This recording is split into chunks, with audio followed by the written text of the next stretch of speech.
Napapagod na rin ako. But I keep going. Kasi I realize kung magpapadala ako sa pagod at kung susuko ako sa buhay, sayang naman yung mga pagsubok na napanalo ko na. Lahat naman hindi perfect.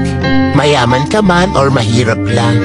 We are all encountering problems. I just want to say, sana ikaw rin. I hope you choose to fight at hindi sumuko. There are better days coming. Magpahinga ka kung pagod ka, pero huwag kang sumuko sa buhay ha. Just always remember that you are worth more than your problems.